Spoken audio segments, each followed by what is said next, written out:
Hello, everyone, and welcome back to the Hard Nine podcast. As you can see, we're missing the worst half of the podcast. My father is not here, but we got a really special reoccurring guest. I don't know if this is the fourth or fifth time Kareem has been on. It's one of the two. I was thinking about that before. He's been on a bunch, probably the most out of anyone. Kareem, tell the people what you've been up to because you have a lot of exciting things going on in your circle right now. Yeah, so still doing the Birds on the Farm podcast every other Tuesday. I think during the season we'll start to ramp up, do it every week. Um, I'm writing over at cardinalsprospects.com and managing that site. We've got a lot of wonderful writers there: Tyler Gettinger, Aiden Gray, Taylor Cruz. So just managing their work. And I haven't announced this yet, but we're going to be starting a subscription um, service on the site. So just ramping up for that and making sure everything's good to go. So um, yeah, that's what I've been up to basically. Yeah, and I saw you guys added a few new people to Birds on the Farm here recently. And obviously everything that Kareem's talking about that he's involved with will be linked in the description below. I'm sure everyone watching this knows about all of this stuff because I don't know how they'd find us and not know who you are. But in the event that you don't, it is all down there. Kareem, obviously one of the best prospect writers in Cardinals Nation. All right, Kareem. So we had a pretty eventful start of the week. Brendan Donovan, all of our favorite homegrown St. Louis Cardinal, traded to the Seattle Mariners. The reaction of the trade package for most people that are pretty informed has been positive, I would say. Overall, what did you think when you saw the details finally come out after Passan broke the news that there was actually two picks attached to that trade? Night. Yeah, it was interesting hearing about the package. It wasn't all released at once, little by little. We hear about Sanja, and obviously he was the one name that we knew the Cardinals were interested in. Katie Wu put out that report. He was one of the prospects discussed, and out of that list of prospects, from the Mariners and Giants that she listed, I thought Sanja was the most, intriguing prospect, and for him to be the frontline piece. I think they probably could have gotten a higher end frontline piece, but as we're going to talk about, they got a lot more besides a Sanger, right? They went in and got a Ty Pete, very athletic, toolsy, up the middle guy. Started his career playing a lot of shortstop, but the Mariners moved him to center field.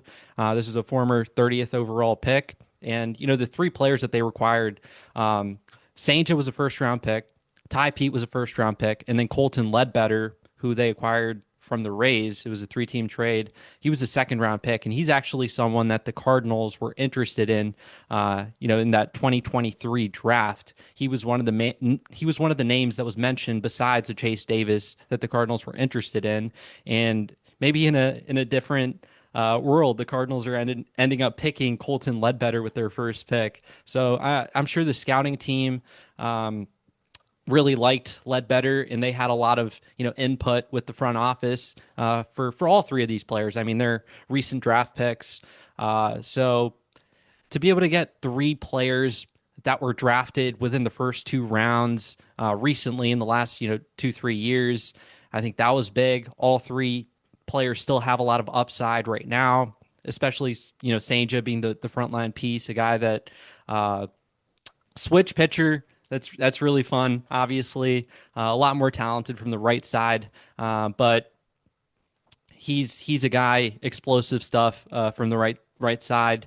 96 mile an hour fastball, good carry from a lower than average release height. So plays well at the top of the zone. Has that hop to it, and he's got some secondaries that I think need some work. His slider is probably his best pitch, but he also throws a curveball and a changeup. I think the changeup in particular is an offering that I think will need to take a step up, especially if he's gonna, pitch right-handed against lefties, which I think it's becoming more likely that he's just going to use his right arm against left-handed hitters. Obviously, there could be some instances where he's still using that left arm, but he's a lot more talented from the right side. But yeah, I think he's got the potential to be a mid rotation starter. And for the Cardinals to add a guy like that, I mean, it feels like an embarrassment of riches at this point with the amount of pitching talent that's in the organization right now. And that's awesome to see. And to get a guy like Saincha, a guy that I was interested in, a couple of years ago in the draft out of Mississippi State, it's cool to see the Cardinals acquire a guy like that. And yeah, even though I don't see him switch pitching to the extent that some people might think, I still think it's really fun, right? Yeah, it's There, awesome. That's yeah, awesome. Like you never see that yeah, anymore.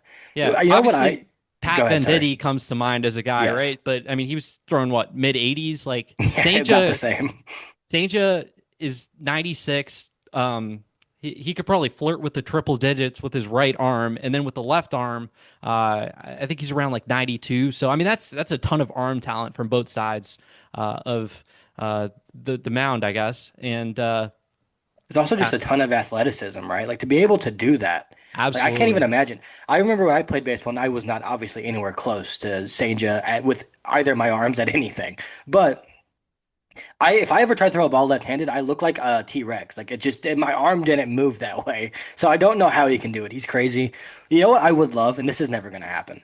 But what he should do is never actually throw with his left arm. But when a platoon bat comes up, fake it. So they take him out and then just throw with his other arm. That's what he should do. So keep that six-finger glove just to fake it. That's what I think he Yeah. should do. Well, I don't think he's fooling anyone. The results with the left arm last year, I mean, they were disastrous, Yeah. especially in terms of throwing strikes, which I think it's very important for him to be able to Yeah. locate the strike zone. So it seems like the Cardinals are still um, going to, see if he can stay active with the left arm. I don't know how much we'll see it in game, but for him to still have that in his toolbox, it's obviously like really fun, and hopefully he can grow with that left arm and potentially be a guy that we see pitching both ways. I think that would be really cool. That would be awesome. And you see the word thrown out a lot about him, the gimmick. It's like that buzzword people have been using about Senja. He's towards the back half of most top 100s, but as we know, top 100s are not only very volatile, but they also don't always mean that much. You look at some of the stars in baseball who weren't like Juan Soto was not a top five prospect in baseball. You know what I mean? And he became a superstar at the age of 19.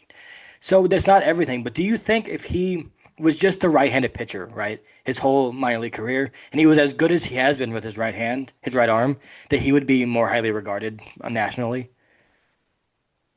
I don't know if he'll be highly I don't know if he'll be more highly regarded if he was strictly a right-hand pitcher, but it's interesting to think about because he would have had more time to develop a changeup right from the right side of the plate. So who really knows? But I still think that having a talented left arm, even if to this point, especially last year, he wasn't very successful doing so. I mean, there isn't a single pitcher in the minor leagues aside him that's doing this, right? And even if he gets a little bit of utility, that is something special in my opinion. So I've seen some people say that he should 100% be from the right side, forget about the left side.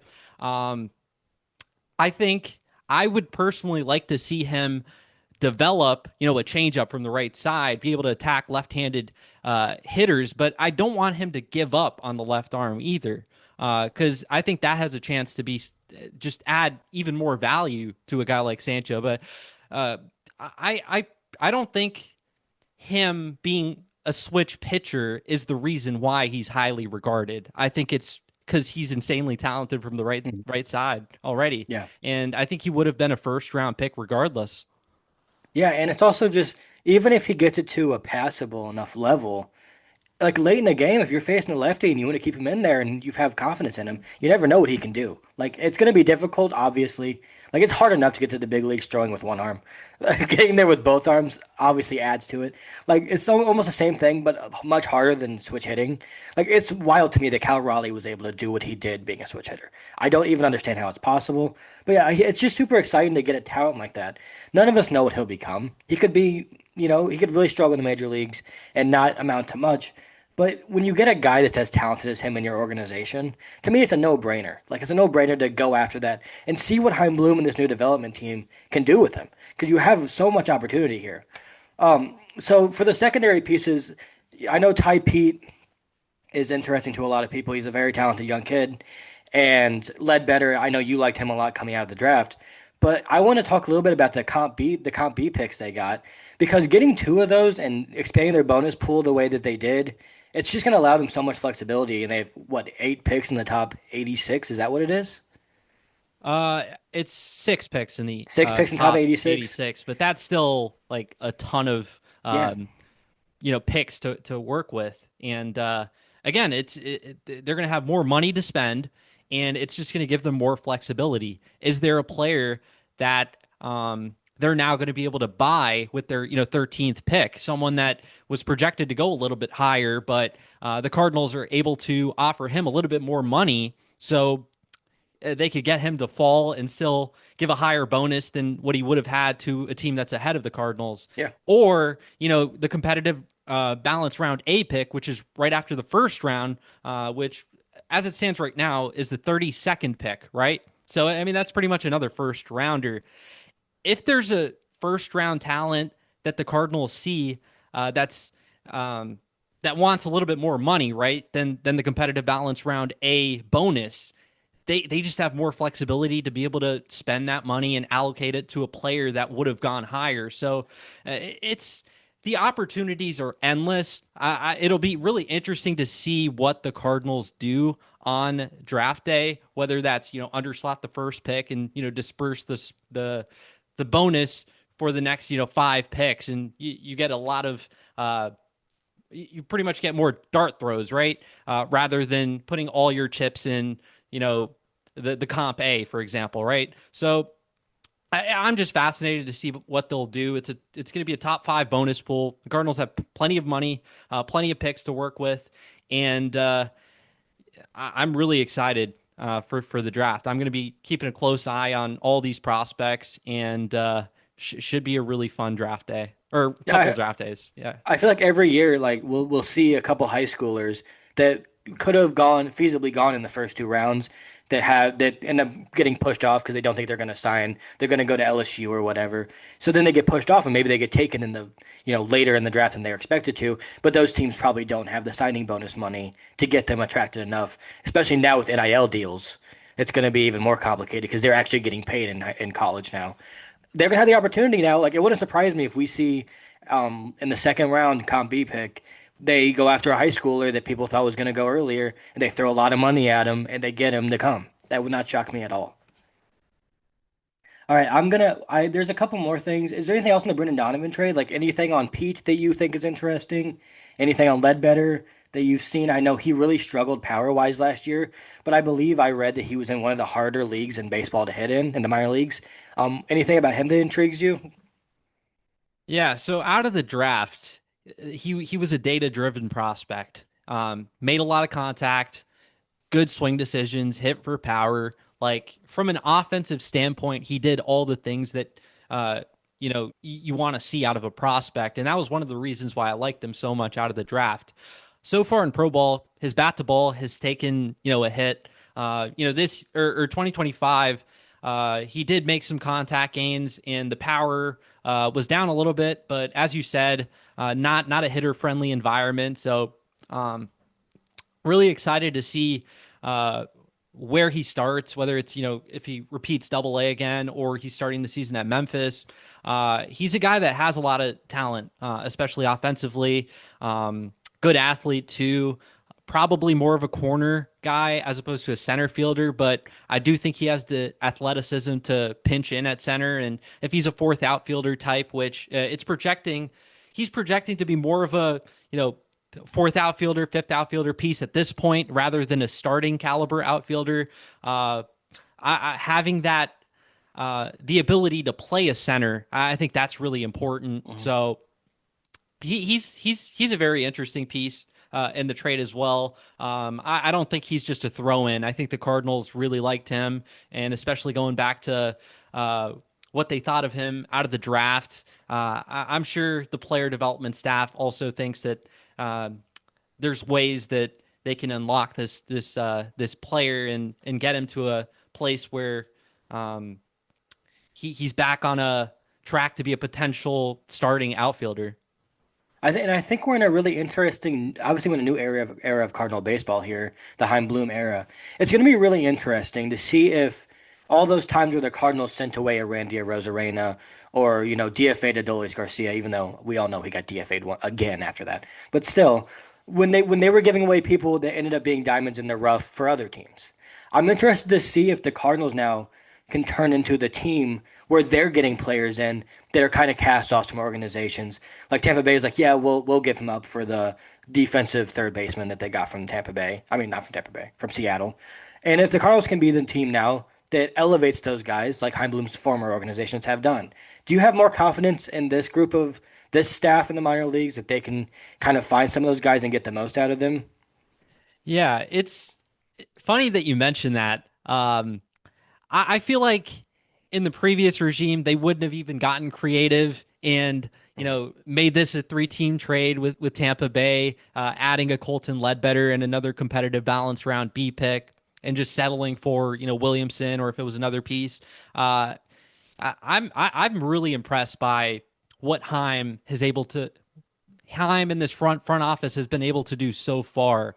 I thought this was a great offseason. Obviously, time will tell as far as the prospects, right? The returns in the deal, how they are going to contribute for the Cardinals. But uh, I thought there couldn't have been a better offseason in my eyes than what unfolded. They got everything done that they sought out, and you know, John Mozeliak wasn't doing that. Let's be fair. Yeah, no, He he he definitely was not. he promised us a runway, but Miles Michaelis started the whole year. Like, what are we doing here? So I Eric Fetty really, put on fireworks shows in Chicago a few times. yeah. So this team is definitely heading towards. They're in a rebuild now. You traded your best player. Um, you traded all the big contracts, the Contreras, Gray, Arenado, they're in a rebuild now. There's no Yeah. sugarcoating it. But I think this is the right direction for this organization, and I like what the front office has done so far. The prospects are all intriguing. They've definitely put an emphasis on adding pitching talent. There's no doubt Yeah. about it. But again, as many dart throws as possible. Some of these guys are going to hit and be um, valuable starters for you down the road, and I think that's important because as we've seen, the Cardinals have had a lot of issues with developing their own homegrown starting pitching, and Yeah. uh, the minor league. System right now is in a great place in terms of pitching depth. As I said before, I mean it does feel like an embarrassment of riches. I also think the great thing that Heimblum did at the start of the offseason, which to give Mo credit, he'd already started a little bit of last season, but is he built himself a really good base where you got a Hunter Dobbins, you have a Richard Fitz to go along with your McGreevy's, to go along with Quinn Matthews, who has more potential than the other three, but still. At the very least, I don't think they'll have to ever, at least soon, sign a fifth starter. I think they have that covered. So that makes you be able to take a chance on a Brandon Clark. And now if he hits, boom, he slots into the top of your rotation. You know what I mean? So do you feel similarly? Like they've really built themselves a nice floor with their future rotation here by having guys that you believe will at least be fifth, sixth starters for your team. And now in the event that in 3 years they're ready to compete, now you can go sign one pitcher instead of having five bad pitchers making money on your team. Or four. I'll give Sonny Gray his respect. Four bad pitchers making money on your team. Yeah, I couldn't agree more. Definitely different kinds of profiles with the pitchers that they're targeting.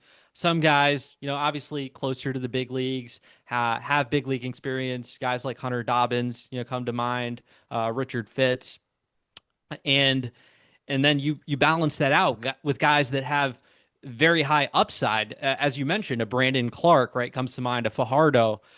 So I like what they're doing. It makes sense to me. Um, the Cardinals aren't going to have to sign those stopgap pitchers by the looks of it, especially with It seems like Kyle Leahy's going to be stretched out. I wonder if he starts, Mhm. I think he'll at least get an opportunity in spring. Michael McGreevy, obviously, I think we'll see a lot of him. We'll see what happens with Fitz and Dobbins, but they're going to be in the mix. So, yeah, it's nice to have all these arms that have um, a ton of control, right? And they're big league ready or, close to big league ready. And then you've got prospects a little bit lower levels, but have a ton of upside. So I think it's great that they're balancing that out. You're also in a position now as an organization where we saw Boston did this with us, right? With the Cardinals, right? They had a ton of pitching, and they were like, we want Wilson Contreras and we want Sonny Gray. And they didn't have to give up Connolly early or Peyton Tolley or any of their Witherspoon. They didn't have to give up any of those guys. But they had so much pitching that they were able to offload guys who, like, I don't know how Hunter Dobbins would have fit in that rotation. He wasn't going to.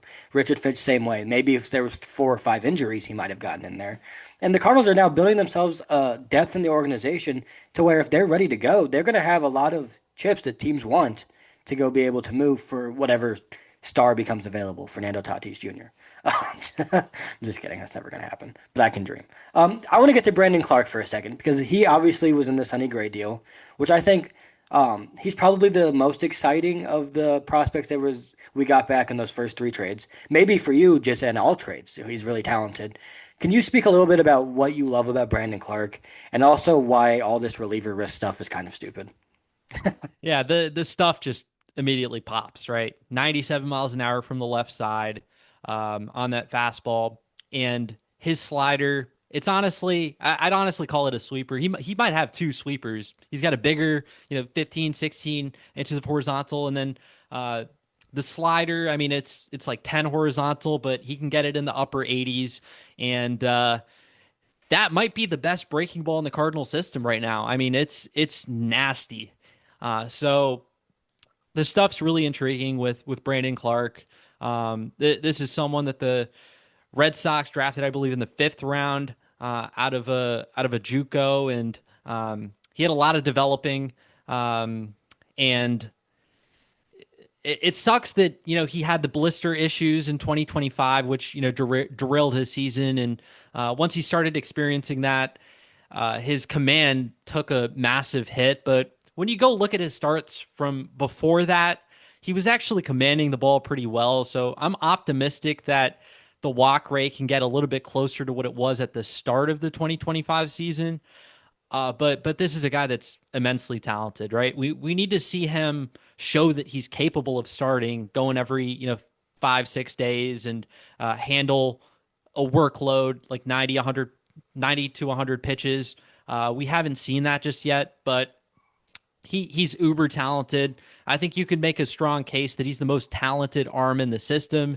Now there is you bring up reliever risk. I think there is a lot of risk, but at the same time, as another good friend of the show, Kyle Reese, said it. I mean, it's more so reliever fallback. A lot of pitching prospects don't even have the luxury to have that tag on them.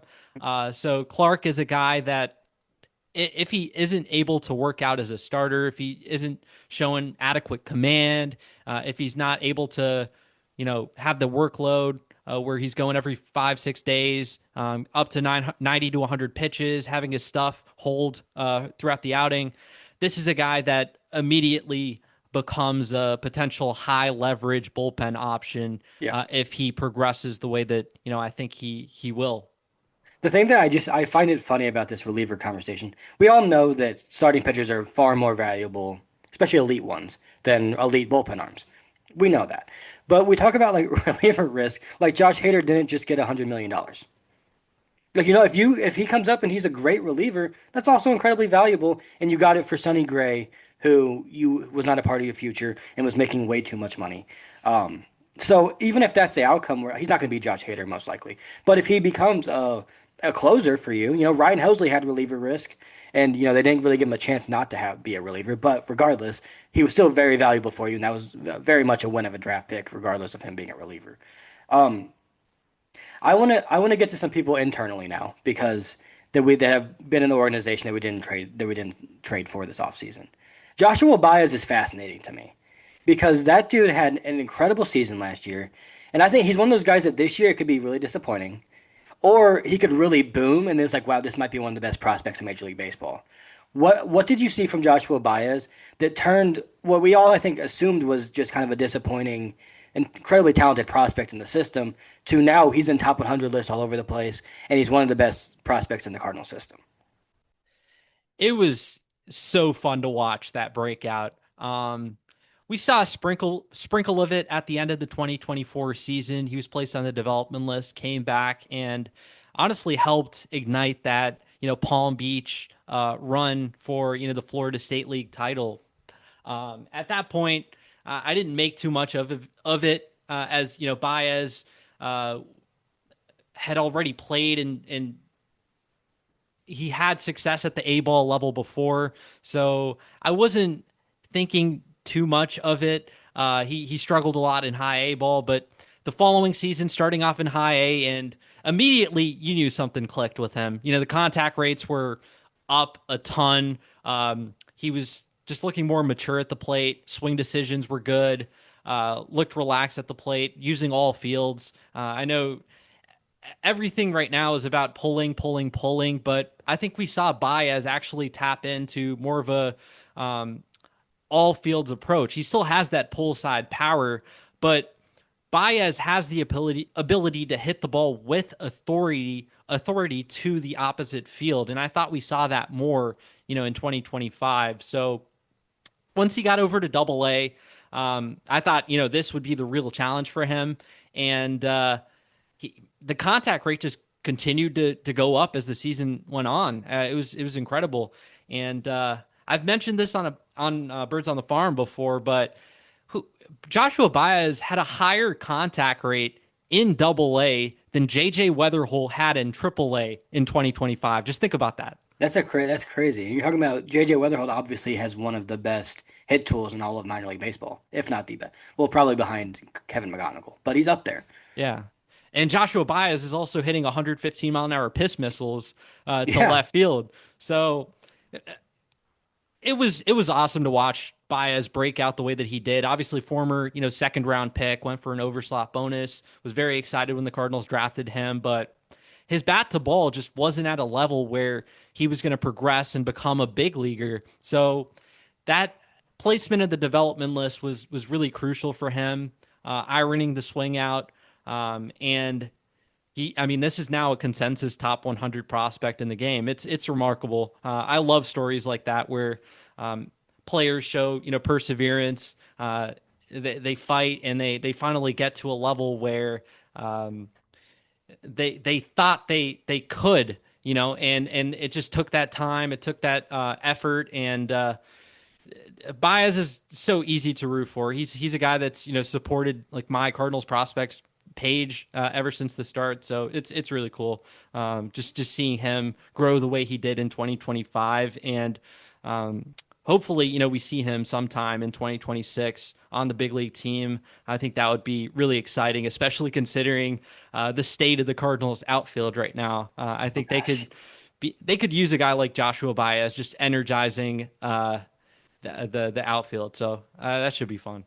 He's also one of the few guys they've had in recent memory that's one of those power speed guys. And they're just like they're so much fun to watch. Like obviously you look at the stars in the game, Ronald Acuna Jr., Fernando Tatis Jr.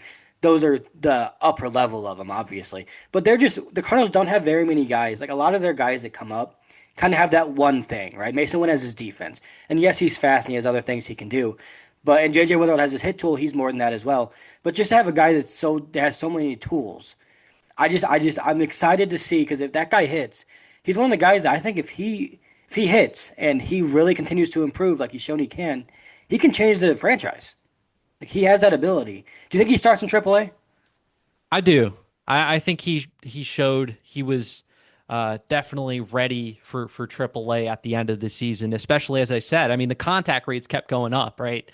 He looked comfortable at the plate uh, pretty much throughout. He was consistent throughout the year. I don't think he had too many like rough patches. Ended the season strong too. So yeah, I think he's ready for that challenge, and hopefully. he shows out at AAA. It's going to be fun to have the Statcast data at that level, especially Yeah. for a guy like Joshua Baez. Like it's going to be fun to just post about like 115-mile-an-hour home runs on Twitter. Really looking forward to that. I'm gonna give you a prediction here, and I will text you whenever it's wrong or right. Okay. I think he's gonna be the guy. There's always one. The Cardinal fans love in spring training that far too many people say this guy should make the roster because he's gonna do something that someone sees. And he's gonna hit a ball like 430 feet, and everyone's gonna say this guy is ready to be a Hall of Famer right now. That's my. If I had to pick someone that people are gonna overreact to in spring training, he's definitely the good pick. He's gonna hit a home run and steal a base in the game, and everyone's gonna go nuts. That's what's gonna happen. Yeah, but hopefully, I think Baez is going to be playing at AAA for the majority of the season, and again, it wouldn't shock me at all if he doesn't even make a big league debut in 2026. If this is someone Yeah. that 2027 opening day, maybe kind of like where JJ Weatherholt's right now, competing for a spot on opening day. But I'd like to see him show out in AAA first and Yes. I agree make with you. sure, especially given the profile, right? I think JJ Weatherholt, um, this guy has that mature approach, knows how to hit. Mhm. Joshua Baez, we have a 1 year sample of this. Let's see him do it again. I'm optimistic that something did click, and this is the Joshua Baez that we should expect moving forward. But I'd like to see him show out in AAA first. Yeah, I mean, it's super. Confidence is also just such a big part of baseball in general. And he should have all the confidence in the world going into this season. And I hope that helps him. Let's get to JJ for 1 second because he's so much fun. And we just have to talk about him for a second while you're here. Um, I would be shocked. I honestly don't really care what his spring training looks like unless there's something seriously wrong, which I doubt there will be. I think he's the starting second baseman or third baseman, most likely second baseman on opening day. What should the people listening know that they don't already know, even though they probably do, about JJ Weatherholt coming into what will almost certainly be his first season with the Cardinals? I'd set the expectations low. I don't 150 think WRC plus. like Cardinals fans, if you're expecting 130 WRC plus, maybe pump the brakes a little bit. I just want him to show that he's ready for the major league level. Show that he's you know I'd like to see like a WRC plus above 100, right? I think that Yeah, was like 105 would be good. Obviously, aiming for more than that, but yeah. I don't think Cardinals fans should be setting expectations for JJ Weatherholt to, just like that, take over Brendan Donovan's production, right? I think Weatherholt has all the talent in the world, and I think he's ready for the major league level. I think he should be on the opening day roster, but just pump the brakes a little bit on expectations for him. Um, and Let him I surprise you. let him surprise you. But I also hope the Cardinals are patient with him, right? If he isn't having the strongest first month of the season, I don't want them to send him to AAA. I want to see him figure it out. So we'll see how JJ Weatherholt plays in his rookie season. I'm optimistic, but fans, please temper expectations with him. He's not going to save the franchise just like that. He's a very good player, and I am optimistic that JJ Weatherholt's going to be a starting infielder for the Cardinals for the next 6-7 years. But Oh no, oh no. But you know what you know what's crazy, and this is gonna make a lot of Cardinals fans cringe. If he had Dylan Carlson's rookie season, that's a resounding win, correct? I'd take that. Because Dylan Carlson had, well, I think it was like 15% above league average his rookie year, Yeah, I think he was around that. But almost 20 homers. obviously from there went downhill. Yeah, not Um, the second season, just the first season. but if that's what you're getting out of JJ Weatherholt, I think that's a resounding win in my Yeah, eyes. Uh, yeah. and defensively, I think we should expect him to be a little bit above average too. I don't think he's going to be a Gold Glove contender off the bat, but he's got good instincts. He's got the tools to be a good defender. So That might surprise some people, honestly. JJ's infield defense. He's going to be a valuable player, but fans, please just temper your expectations a little bit. He's not going to be a superstar off the bat. Um, and if he is, I mean, you obviously take that, but Yeah. I don't think it's fair to set those kind of expectations. I don't think fans should be expecting a 130 WRC plus just like that. Yeah, the Jackson Merrills of the world are very rare. They don't have, that's why it's so cool when it happens. Speaking of, so we got to JJ and Baez. Those are the two guys in up the upper minors that we'll see in the foreseeable future that are exciting prospects on the offensive side of the ball. Who are you a little bit concerned, and maybe not concerned is the right answer, but is it as barren as it looks, the offense in the upper minors in the system? Yeah, it could use some work, certainly. And I think position player prospects throughout the system. I think you look at the lower levels, especially adding a guy like Ty Pete. I think that's exciting. Hmm. And you look at two teenagers that I'm very excited about. Ryan Mitchell, who the Cardinals selected in the second round in 2025. He's going to make a debut this year. And then Yairo Padilla missed the end of the year with an injury, but he's another very talented guy. Had a lot of helium entering the season. So I think there is a lack of position player depth in this organization aside from catcher. I think the catcher Yeah, position yeah, it's pretty loaded actually. is pretty loaded, especially with Reinel Rodriguez, the Hulk, as I call Joel him. Pozo, obviously. Yo, but yeah, Leonardo Bernal, Jimmy Crooks.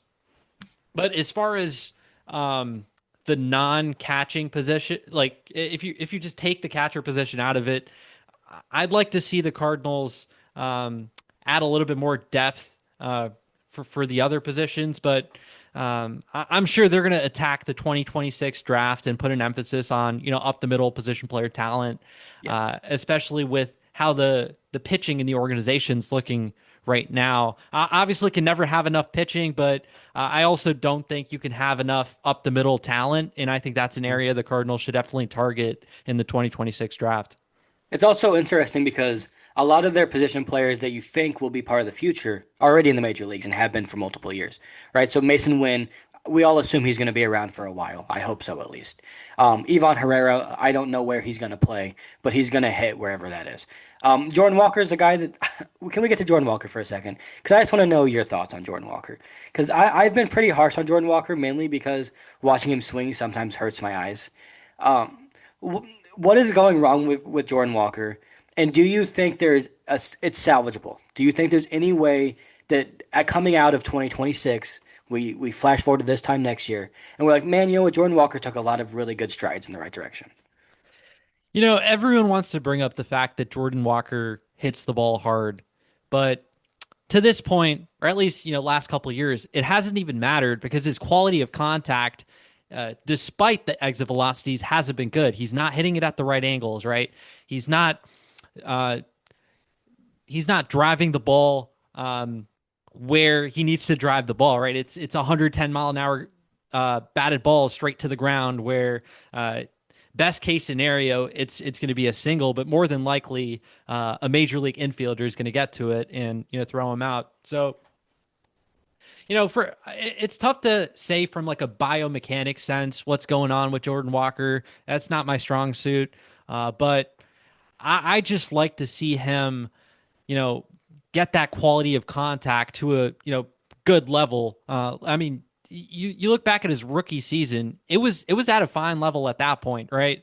But since then, the quality of contact just hasn't been good enough. And for a guy that is gonna strike out, like Jordan Walker's strikeouts, like that's just going to be a part of his game, right? Yeah. So he's going to have to do a better job at optimizing the angles and making sure the quality of contact is at a level where he's a successful hitter. Because right now, he's just not.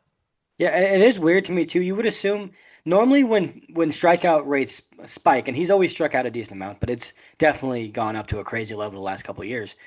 Normally, you would assume that would mean some of the quality of contact would get a bit better because maybe he's striking out more because he's trying to get under the ball a bit more, trying to lift the ball a little bit more. It's shocking to me that his quality of contact hasn't gotten any better. If anything, it's gotten worse. And he's also striking out more. Like I feel like with him, it really is a lot of it does seem mental. Like some of it sure is mechanical. You can just tell when he swings sometimes that he's not giving himself much of a chance to do anything. But I'm hoping he just I think the first month just being solid for him would be so big. Just clear his head, go play baseball. There's no pressure. He needs to play every day. I don't like even if it's awful, let him play every day because this is the last chance he's probably going to get to do that if he performs like he did last year.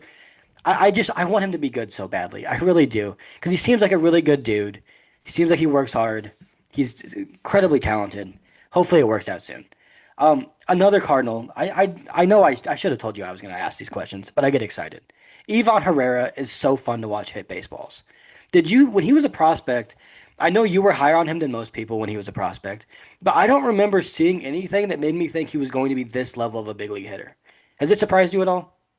It has. And speaking of quality of contact, I think, Herrera's quality of contact has gotten better, since getting to the major league level, which I mean that's very impressive. He's hitting the Yeah, ball harder. I know Herrera is a guy that likes working out. I mean, he's strong the and big guy. big guy, and he's just been hitting the ball harder than what he was when he was a prospect. He had a lot of the skill, like when he was a prospect, made a lot of contact, had good swing decisions, or at least I mean he was passive at the plate, but took his walks. Uh, so from that standpoint, there were things that you liked offensively, but the power has been a little bit of a surprise to me. The way that he I mean, right now, I mean, would you say he's the best power player on this, Cardinals roster? Like he's got I to be up mean, there. he's him and Burley is like for me feeling like confidently they're going to hit close to 20 homers. Gorman, obviously, if he can hit the baseball, will hit more homers. But I would say, you know who he reminds me a lot of? He reminds me a ton of Wilson Contreras, where he just hits the crap out of the ball, and he doesn't hit the ball in the air a ton.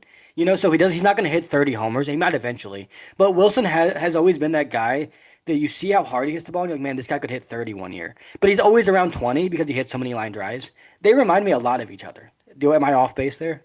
Nah, that's a good point. I hadn't thought of that, but the more I'm thinking about it, it does make sense, and it's cool that both of those guys were on the same team for a few years. Wishing the best for Wilson, obviously, I'm gonna miss but him so much.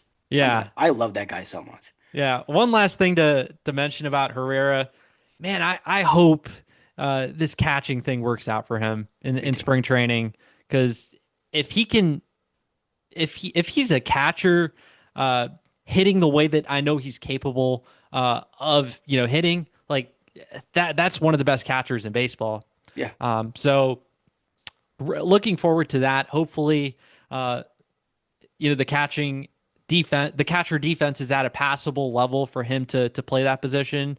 But not sure what to expect. I'm honestly a little bit pessimistic just with yeah. how, the past few years have gone for him. But if there's any chance, I mean, he obviously had that surgery in the offseason. Hopefully that helped his arm issue. But yeah, I mean, that's one of the things I'm going to be watching closely in spring training. It's Herrera behind the plate.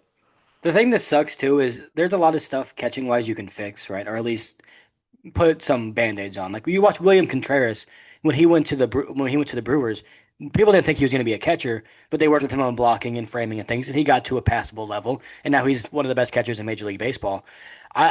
With him, it's not something he can necessarily control all that much because some people just aren't blessed with a rocket of an arm. It just is the reality for some people. Do you think there's a position for him if he's not a catcher, or is he going to be a DH? Because I would. It's tough to build a franchise around a DH. It's possible, but I think he has. But the bat wise, he has the potential to be a cornerstone for the Cardinals. But it kind of sucks a little bit if that's that designated hitter.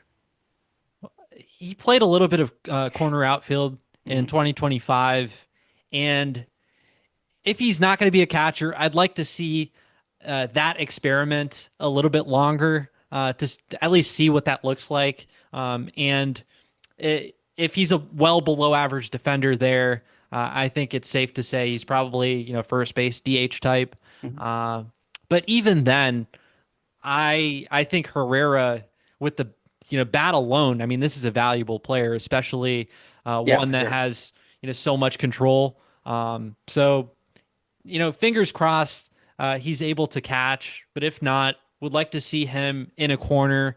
But if that doesn't work out, first base DH likely. He's awesome though, so I'm super excited about obviously what we've seen from him already. Um, Mason Winn, I'm also going to bring him up real quick. Do you think there's more offense in there for him? Because he's one of the best defensive shortstops I've ever seen, and I haven't lived all that long, but he's really really great. At least from a Cardinals perspective, probably is the best I've seen from a Cardinal. Now that I'm saying that out loud, and I just saw Just Baseball released a video. I think it was Aram Leighton that was doing it, where all three of his errors last year were basically all Wilson Contreras' fault, and they weren't actually errors on Mason Wynn. So he could have had a perfect fielding season at shortstop with one leg, which is insane. Do you think his offensive profile can ever be above league average? I do. And um, while the offensive production as a whole might have taken a hit in 2025, I think Wynn's doing a better job at air pulling, and I think that's the way he's going to get to power. I mean, he doesn't have crazy top end exit velocities. The raw juice really isn't there, but if Wynn can start tapping into that, pull side power, which I think he has personally, and I think we've seen that number, trend up the last couple of years. Um, you know, I think Wynn's going to be capable of hitting some bombs, and Yeah. I don't know if he'll be like a 120, 130 WRC plus guy. I don't know if there's enough in the tank for that, but like 110, 115 is certainly in the cards, especially, if he, progresses the way that, I think he will. I mean, he's so talented, so athletic. I like his swing a lot. So I think it's going to come down to that. Like, hopefully, a little bit more power production, which I think, some of the raw, um, some of the underlying under the hood metrics say that he's doing a better job, but in a bigger sample, let's see in 2026 if that number can keep trending up, what the power is like.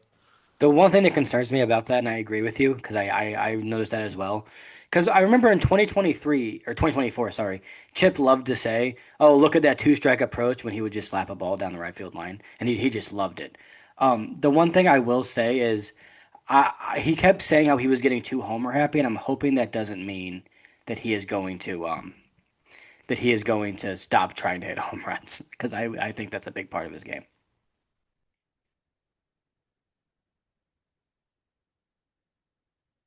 One second, I don't know what happened to my video right there. All right, so I like we were talking about in the farm system, there's a lot of new guys in there. A lot of people like there's almost too much as fans to keep track of what's going on. Like you mentioned Yorker Fajardo earlier, and I was like, oh, that's right, we did get him. I completely forgot.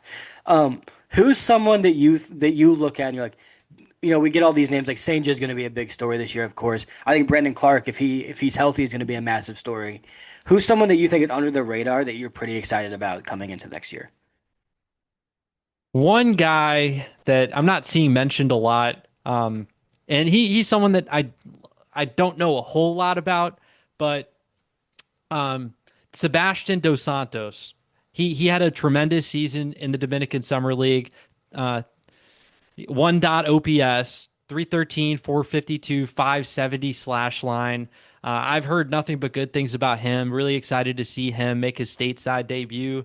And, just looking back at last year, Reniel Rodriguez coming from the DSL, I think he was also 17 like Sebastian Dos Santos, in 2024, Dos Santos in 2025. And Dos Santos's numbers don't match up right next to Reniel. It's a little bit down, but I mean, he's a guy. He showed the power, good contact skills, um, drew his walks. Like I think from an offensive standpoint, he showed everything that you're looking for, albeit at the Dominican Summer League, right? So, really excited to see him stateside and see if he's able to replicate that success in the complex league. And if the Cardinals promote him to A ball, it's going to be really cool to have the data at that level. So I mean, he's one name that comes to my mind. I feel like he isn't being talked about a lot, but it wouldn't be a shocker at all if he's someone that's a consensus top 10 prospect a year from now, if he's able to carry over that success um, to to A ball if he makes it to A ball or at the complex even. So he's one name. I think the one hitter that really stands out to me. We mentioned Ryan Mitchell and Padilla. Those are two guys that I'm definitely going to be paying attention to as well. But a pitcher that really stands out to me that I'm not really hearing too much buzz about, Jacob Odell. He's a guy pitched an A ball in 2025. Stuff is really explosive with him. Mid 90s fastball from a lower than average release height, and it's pretty good shape. Spins the ball really well. He a His starting curve. pitcher? He is being developed as a starter, Okay, cool. but might end up as a reliever. His command is not at the best level right now. I think that he certainly could use work there, but really good curveball, cutter, changeup. Like he's a guy that I think is being a little bit forgotten about. But I think he has a lot of talent, and the Cardinals have a lot of pitching talent in the organization now. So I don't know if this is a guy that will keep starting. Hopefully, fingers crossed, Jacob Odell starting in 2026. But I mean, there's so many pitchers in the organization that It's are going to crazy. need to start. So, That but he's AAA rotation might have 15 starters. yeah, but he's an under the radar name, right? Probably not a top 30, top 40 prospect, but a guy that I think has explosive stuff. And last year was his first year back from TJ, so getting another year from TJ, I think maybe we see the velocity up a little bit more. He was around 94 on his fastball. If you can get that up to 95, 96, he's just someone that stands out to me. I wouldn't be surprised if he has a breakout 2026 season. I think he's got a lot of interesting traits. It's just about, the command with him needs to be better, but It's he's always better to have the stuff and not the command than the other way around. absolutely. So he's definitely the one pitcher name in the lower levels really stands out to me. A couple other guys, Brunelli Franco. He was one of their highly touted um, international signings from a couple of years ago. He's got a really good sweeper, throws the ball hard, and 2026, he didn't pitch the whole year. I think he was injured, but this is another guy I think will be stateside this year. So if he makes a debut in A ball, going to be fun to have that data. But he has a good sweeper, spins the ball well, and he's a guy that the Cardinals think highly of. They signed him for like one of the highest bonus pools a couple of years ago in their international class. So that's another guy. Ethan Young, the Cardinals drafted him last year. He's a guy, good fastball slider combo. Didn't make a debut in 2025, but 2026, I think he'll probably be in Palm Beach.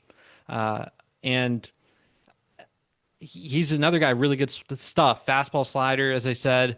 Fastball's got good specs, but slider, I think, definitely carries the profile. I think it's one of the best breaking balls in the system. So, I mean, those are a few guys that stand out to me. Definitely more exciting on the pitching end of things than Yeah. the I was hitting gonna say I'm end. noticing a trend here. But Dos Santos is definitely a guy that the fans should be paying attention to, especially if he's killing it in the complex, gets up to A ball. I think he's a guy that, as I said, like he could skyrocket the list if he's having success because he's still just 17 years, or That's he just turned insane. 18. He just turned 18. So That's still insane. He's 5 years younger than me. Gosh. so yeah, Um, he's really young. all right, I got two last things for you. I said two before I lied. I got two more. The last one, I mean, this one's just gonna be one specific guy, and I'm gonna give you a group. But Quinn Matthews, pitcher of the year in 2020 in 2024 in the minor leagues, was in everyone's top 100 prospect list. Was a top prospect in the top 3 to 5 in everyone's Cardinals prospect list.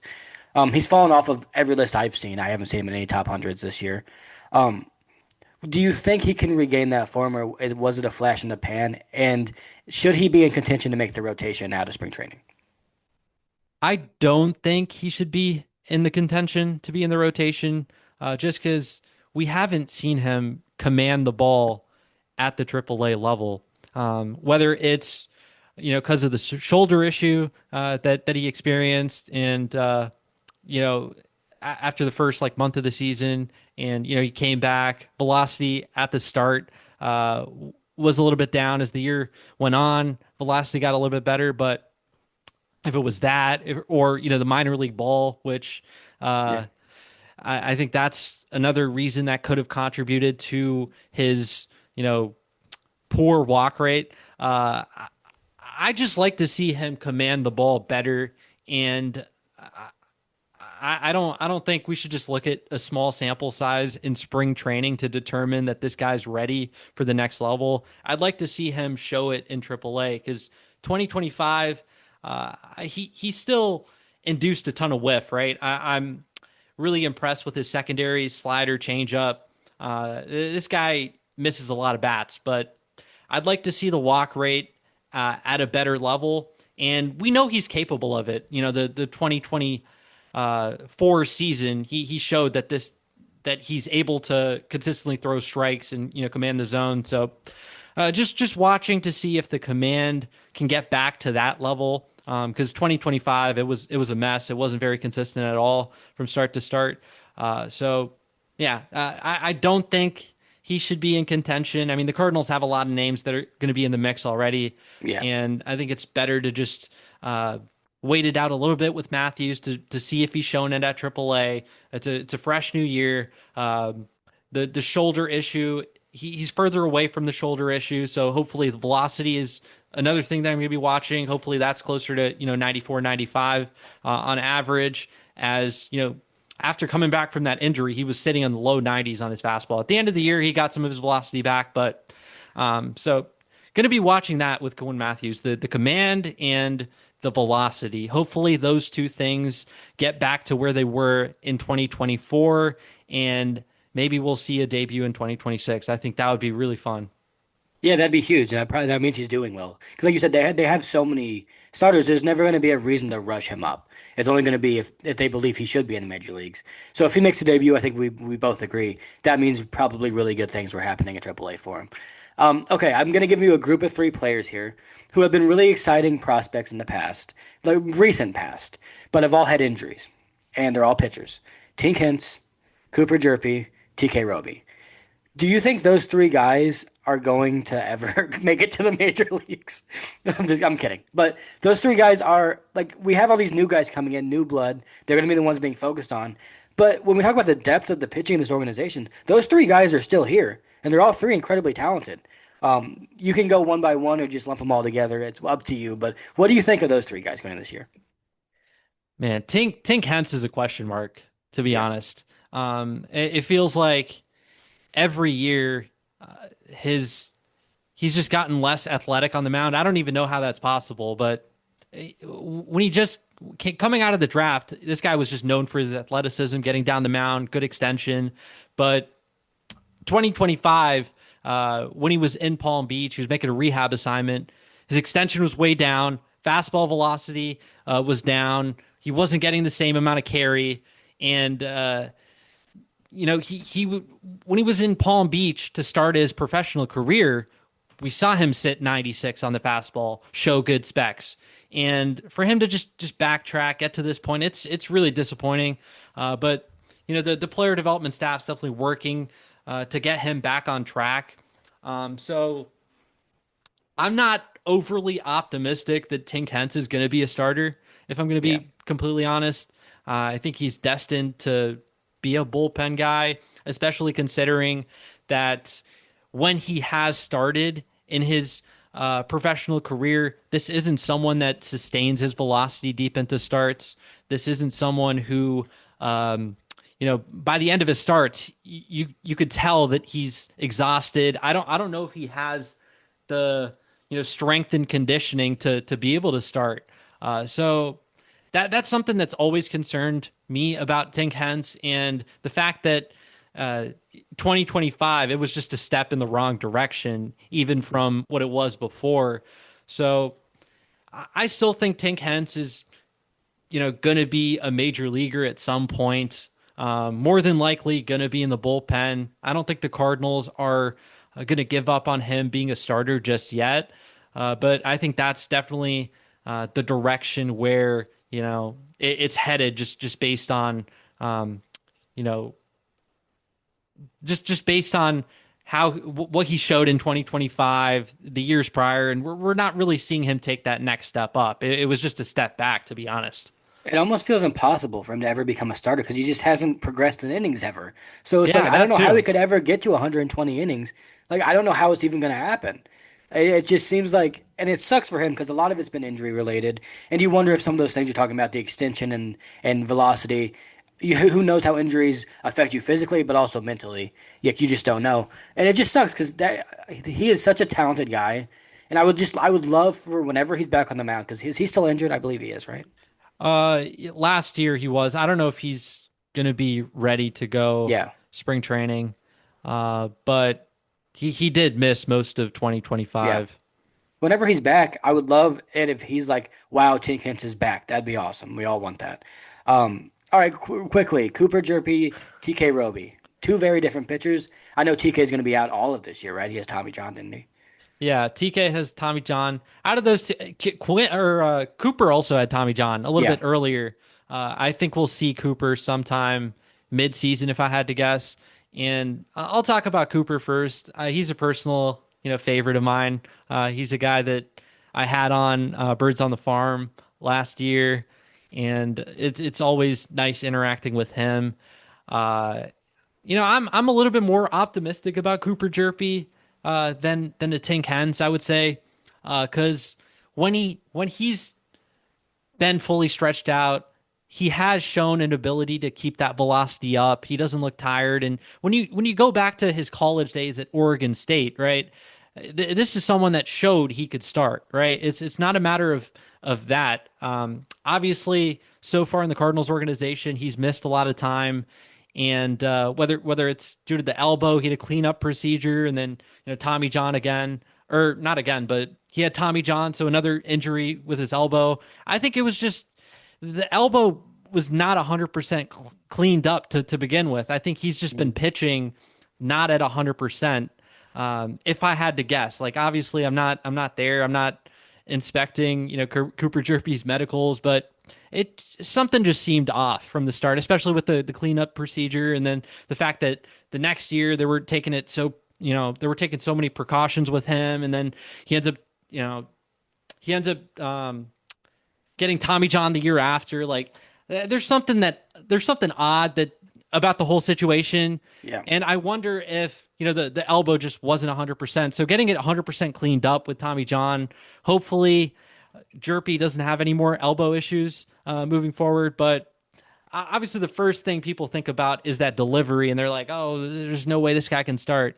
But We've heard that he, about Chris Sale for almost 2 decades. yeah, Like some guys just throw weird. Randy Cho was throwing at 42 and he was touching the ground almost. yeah, and I know it was a long time ago at this point, but he did show it in Oregon State, so I'm Hmm. I'm at least, you know, I'm not throwing that away. Like I have that in my mind. And whereas Tink Hens, when has Tink Hens shown that he could start? He That's never that's has. that's why drafting a college pitcher is so much more intriguing to me sometimes. There's just a bigger sample size. Like Quinn Matthews, for example, he threw 100 like what was it, 150 pitches and when he was at Stanford. Like I was Yeah, never concerned about him being able to be a starting pitcher. That was yeah, never a question. yeah, Also, Cooper's just. I'm hoping they give him the chance to be that starter. That's the thing that worries me more than anything. Like I believe he has the ability to do it if he's yeah, healthy and can. I think that's most definitely in his range of outcomes. Maybe even somewhat likely that he can do it. Um, I hopefully them selecting him on the 40 man and not letting him go to in the Rule 5 and maybe get taken. I think that was a good sign towards Heim Bloom being like, yeah, we'd still like this guy a lot. yeah. If the Cardinals didn't protect him, I feel like a team would have, taken a shot on him. So I'm Yeah. glad. I'm glad they protected him. I was a little bit worried that they wouldn't just because of the Tommy John, but it was the right decision. And yeah, hopefully, Cooper is back healthy, pitching in 2026. Because I don't think Cardinals fans realize the kind of potential that Jerpy has on the mound, especially, in a starting role. Like it wouldn't shock me at all if this is a mid-rotation starter, you know, in the near future. So it's just going to be about staying healthy. Hopefully the elbow's good. Um, and lastly, Takora Roby, it, it sucked to see him, go down with Tommy John because he was having such a great year. Moved up to AAA, and first few starts at AAA weren't the best, but you could tell he was starting to figure that level out too after a great campaign down at Springfield. So bummed out for him because he won't be pitching in 2026, but 2027, hopefully this is a guy that is back, pitching and in the Cardinals' plans because I mean he's got a lot of talent. I think the fastball took a step back with the major league ball in AAA, Mhm. wasn't inducing a ton of whiff, and he was leaning on a newly developed sinker more against right-handed hitters as opposed to using that four seamer. But he's a guy he knows how to pitch. It's not like this guy's all about stuff. We obviously know about the curveball that he has. It's the It's best nasty. curveball in the organization, bar none. And he developed a new changeup, a kick changeup in 2025. That was really fun to watch. And he's got a gyro slider. He's got a complete arsenal, and he's a pitcher that I'm excited about. Much like a Hence, there is a lot of injuries in his past, right? Yeah. Especially with his arm. So that isn't great, obviously. But I think Takoa Roby has shown that he's capable of starting more than a Tink Hence. I think the velocity is there deep into starts. I think he has the pitch mix. I think it wouldn't shock me at all if Takoa Roby is starting, in 2027 at some point, assuming that uh, he's back and he'd probably start the season at AAA, like he ended the season in 2025. But if he's showing out there, this is still someone that the Cardinals are extremely high on in my eyes, and hopefully, fingers crossed, uh, he doesn't have another injury Yeah. situation. I mean, you say that about all these names, but I mean, It's just pitching is not the is a pretty volatile field, which sucks. absolutely, And it's I really hope those three guys can stay on the field because I just want to see what they can do. yeah, Alrighty. Well, Kareem, I can't thank you enough for coming on here. It's been a ton of fun. And obviously, you know way more about these prospects than I will ever know. So it's always great to have you on here. Because I feel like when we do these trade breakdowns, I'm like, yeah, we traded Donovan for people that I've never heard of. But Kareem knows them, so that's why we have you on. Please go check out all of the stuff that he is doing. All of those links will be in the description of this YouTube video. And if you're listening on Spotify, go to the YouTube video and click on the links. All right. Anything else you got to say before we head out of here? nah, man, Caleb, really appreciate you having me on. I remember hopping on the podcast like years ago, and you guys were one of the first podcasts I ever been on. So it's cool coming back on this show. Like, sucks that Mike wasn't here, but I'm sure we'll we'll reconvene and You'll be back. You'll be be back. together. Hopefully in the near future, next couple months or so. But thanks again for having me. I really, really appreciate you having me on. I mean, this is one of my favorite podcasts. So whenever you send me a message, like I'm always down. Like, I really love what you guys are doing with this podcast, and it's been cool to see the platform grow. Oh, thank you very much. And I obviously am super happy for you and your birds on the farm has been a lot of fun. I was actually watching it before you came on here. It was just on my YouTube feed, so I was watching it. And Deal in the Cards, all the stuff they're doing is awesome. So I know everyone watching this knows who Deal in the Cards is. If you don't, go watch them. All right. Well, once again, thank you. And I will be back on Monday with my dad. He will be back, and Kyle Reese will be back on. So we have back-to-back prospect guys coming on here. So we will be back soon. And go Cards.